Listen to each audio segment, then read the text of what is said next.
See, each of these frames, the more the variables you bring in, the more precise they become, but also more complex they become. So therefore out here, I have restricted myself to 3 parameters. Other strategies collaborate with them, expand on their market. For example, giving them a privileged access to some of our core areas, core strength areas, giving them with the same revenue model, giving them access wherein which otherwise did not exist for them, as a market which otherwise did not exist for them, giving them access to that market and increasing their pie of the total share. Okay, I just take your point further. I mean, you mentioned something about collaboration. Okay, now with these collaborations, you need to be very clear that how inherently deep that collaboration is. Okay, because the last thing that you want is a situation where वैसे भी वो market में वो खिलाड़ी है. What he did not have, you gave away to him, then it can hit you very badly. Correct. So that is something you need to be very clear about. Cautious. Which is why that kind of a collaborative kind of a thing, it only works, or it largely works, if there is some kind of a ownership overlap. Then it is like a cemented relationship. Okay. Now without that, or exclusivity, which again is like a cementing of a thing. Minus those two things, one runs a danger of giving him what he does not have and he running away with it. So then you are left worse off. Okay.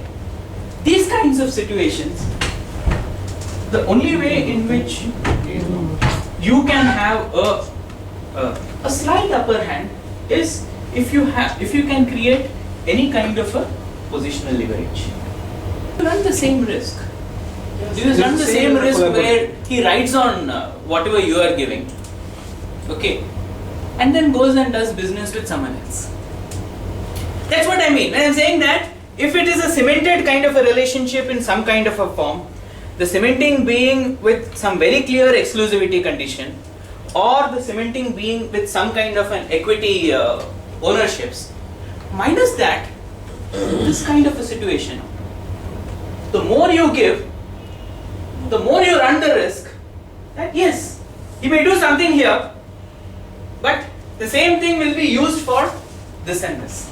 But in this specific example, that is a risk we have to take. There is no other choice. So therefore, you have to take a call in terms of with what kind of profiles you will take that risk. Right. So what I am saying is that this profile may not be appropriate for that kind of a risk. That may be appropriate for some of the other profiles that we will look at. Okay, so that's the idea why, that's the reason why we are looking at this, because we need to keep asking ourselves that the person, the IFA with whom we are interacting, what is his profile, and therefore what would be our approach to him. So with this kind of a profile, the only way you can have an upper hand is if you have some kind of a positional leverage. Yeah, someone, you got some point? So you need to have some kind of a positional leverage. And the positional leverage might be that there is some product that you are selling which no one else has got. That's a positional leverage. So that positional leverage might either be at your end, as in your product end, your company end, or there might be some positional leverage at the investor end. Now if you do not do anything proactive, as a normal course, the movement will be from left to right. If you do something proactive, you will be able to move down to top. So the down to top movement, when you are able to engineer, that is when you see that your channel strength is improving. And that's why there are different strategies for each of these boxes. The strategies are meant to get them to move proactively into the boxes which is required. Because if you don't do that, they will move as transition left to right and your channel will get weakened. And that's why this grid box that I gave you, the reason I said to carry that back with you is maybe every 6 months or so, you need to keep putting that grid again. Because that will then tell you what transition is happening at your end. What is happening with the IFS? So what is happening at your channel is a mix of what you are doing proactively versus what might generally happen. So for you to know in which direction your channel strength is progressing, you should keep doing this every 6 months. Why have we done this kind of boxes?